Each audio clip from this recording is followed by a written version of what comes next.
Race 63 on the water. Oh, we have a final, under 16 girls te ihu final. Lane 1, Kiriana. Lane 2, Tuti Mākoha Kemp. I know who. Lane 3, Tiki Pounamirika. Lane 4, Aniwa Manuel Mikoyo. Charlie Mackie, Riri Ata, Tawa Katie Reti, and Grace Carson. Aroho mai whānau. And lane 10, Ariella Alisara, Lexus Hunter, and Ngia Hopa Jackson. Here we go, ko tū te haki whiro, me te haki pango. Lane number 2. Trying to get ahead, lane 2. I think that's Tute Mākoha. Back it up, BB. And there goes the green.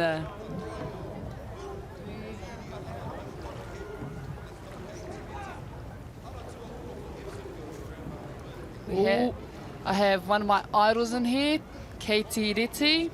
Ai, tawa Katie. She means business.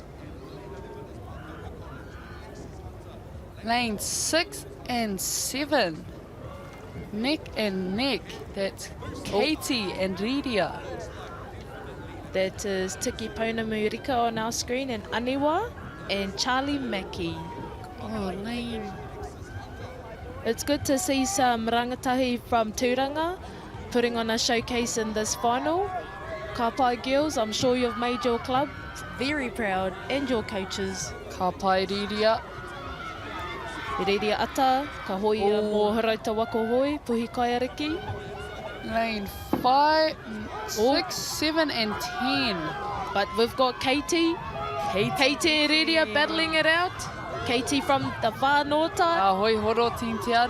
Aye.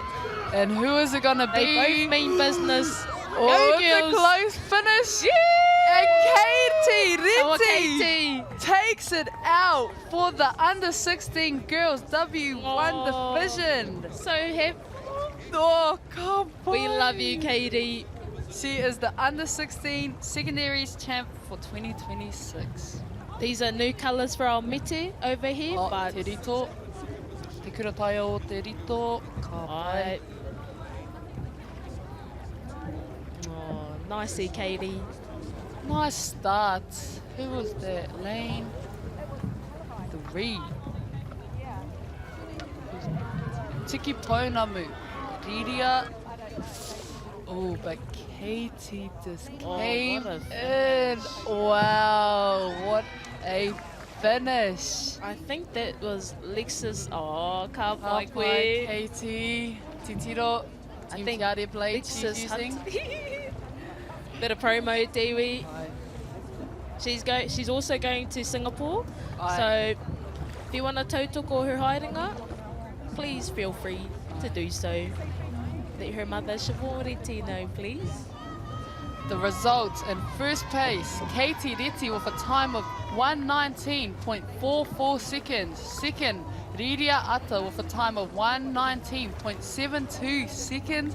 And in third place, Lexus Hunter with a time of 1:20.34. Ka pai wahine mā. Ka pai.